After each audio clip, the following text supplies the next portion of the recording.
How's things going, everybody? Today we're going to be talking about squires and why I think you should mod them. But before I get into that, I just want to say a quick thank you. It looks like my Starcaster video did extremely well. I definitely brought a lot of new subscribers to the channel, so thank you guys again. And I'll try and put out more interesting content like that out in the future. December's been way too hectic for me to make videos, so I'm back now. But yeah. Thank you. Alright, so today's video is about squires and why I think you should mod them. As Epiphone is to Gibson, Squier is to Fender, they are definitely on the cheaper side of the guitar world. While I think that is true, I do think in the last 2 years they have upped their production quality. They offer so many different models now. I think that's what makes Fender outshine Gibson by a long shot, is the amount of variation and models you can get.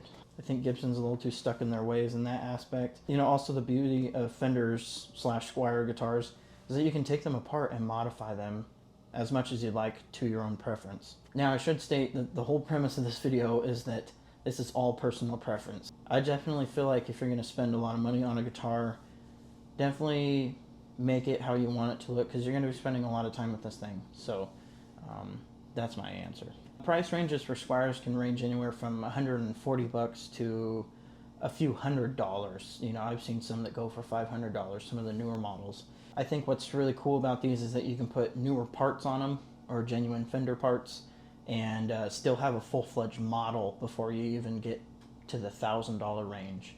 My personal project is this right here. This is a 2023 Squier Telecaster. It is part of the Bullet series, which I don't think exists anymore.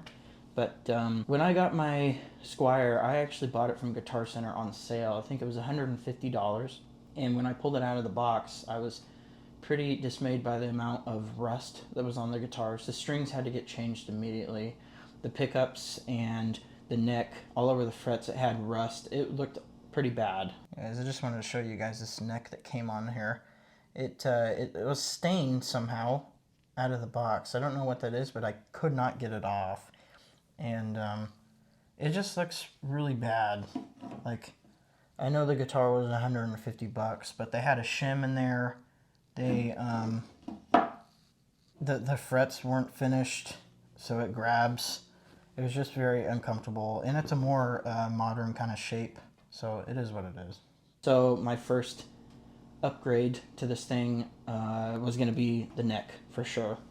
So I'll show you guys all the things I've done to this guitar and talk about the prices of them. Alright, so I'll start talking about all the upgrades to this thing. So the first thing I did was replace the neck. I spent $250 on a Ventura 60s neck on Reverb, and the guy was nice enough to include the tuners with it.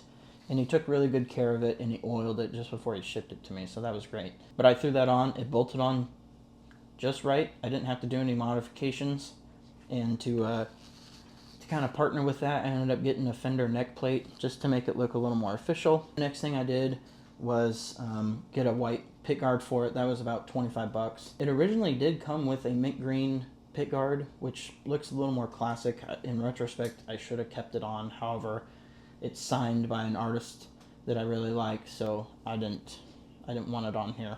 And the next thing I did was upgrade the control plate on here with a more realistic one. The one that was on here just looked kind of off, something about it, and so I think this ran me 15 bucks on Reverb, just a Fender metal control plate.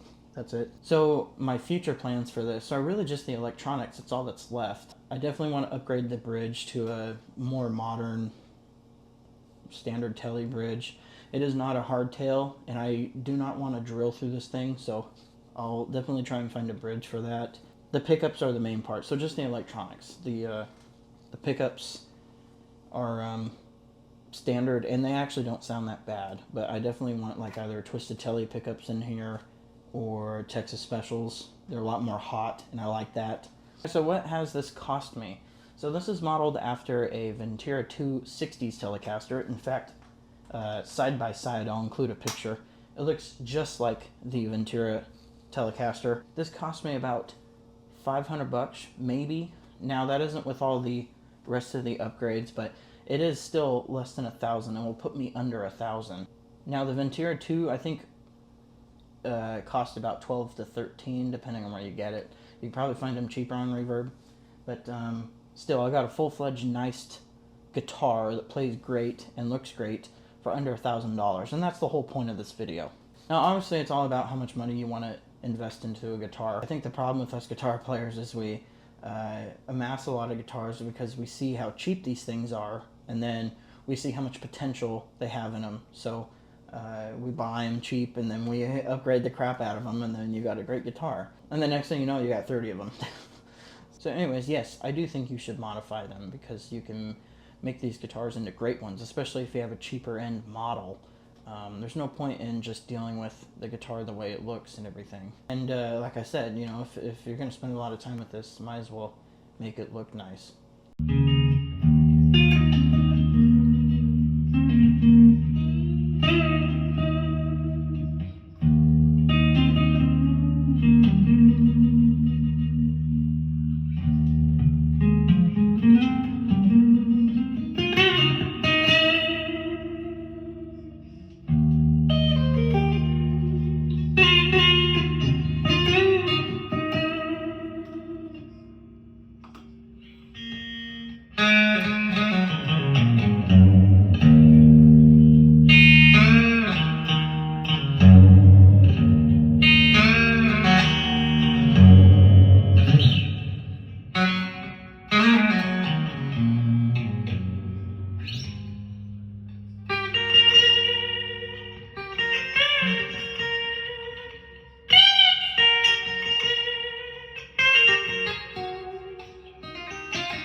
Alright, well that was the playtest, guys. Well, that was the video. I see this topic floating around online quite a lot, and it is all personal preference. You know, Squier makes some nice stuff nowadays, and I definitely think some of it doesn't need to be modded at all, but some of the cheaper stuff you definitely can, and it's all personal preference, so modify it the way you want. That's the beauty of Fender guitars right there. And so if you like what you watched, make sure to leave a comment and tell me what kind of builds you got going on.